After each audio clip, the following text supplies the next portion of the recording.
আচলতে সেই 19 তাৰিখৰ পৰা আজিলৈকে ক'বলৈ গ'লে বস্তুখিনি বহুতেই খেলি মেলিয়ে হৈ গ'ল। মানে কিছুমান কথা কেতিয়াবা বুজাব নোৱাৰি, কিন্তু জুবিন গাৰ্গ এই নামটো মোৰ এনেকুৱা লাগে যে এই নামটো থাকি যাব আৰু থাকিব লাগে।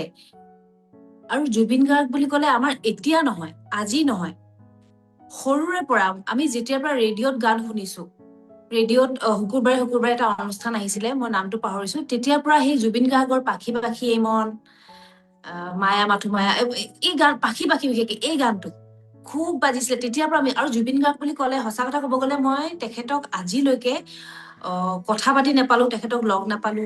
গৰিমা বুক লগ পাইছো, কিন্তু তেখেতক লগ নাপালো। মই দূৰৰ পৰা দেখিছো, কিন্তু কোনো দিন কথা বাৰ্তা হোৱা নাই।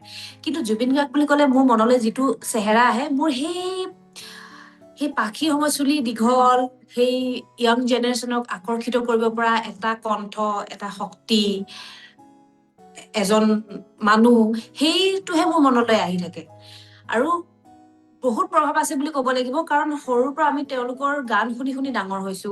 প্ৰথমতে হয়তো আমি গানবোৰ সৰু থাকোতে আমি ইমান বুজি পোৱা নাছিলো, যেতিয়া লাহে লাহে লাহে লাহে লাহে লাহে ডাঙৰ হৈ আহিলো, প্ৰত্যেকটো গানৰে অৰ্থ আছে। আৰু এতিয়াতো মোৰ এনেকুৱা লাগিছে, ইনফেক্ট মই মনোযোগো কৈছো যে তেখেত যেতিয়া নোহোৱা হৈ গ'ল গায়িকভাৱে, তাৰ পাছত এনেকুৱা লাগিছে যেন সেই গানখিনি এতিয়া আৰু বুজি গলো মানুহজনক, আৰু বুজিবৰ বহুতো বাকী আছে, এই মানুহজনক বুজি মানে শেষ কৰিব নোৱাৰি। কিন্তু এনেকুৱা লাগে যেন আৰু সেই গানবোৰৰ কি কি অৰ্থ আছিলে ভাবিবই নোৱাৰি। আমিতো ধেমালিতো গাওঁ, দুখতো গাওঁ, সুখতো গাওঁ, ইউনিভাৰ্চিটি দিনত মানে একদম কবই নোৱাৰি মানে।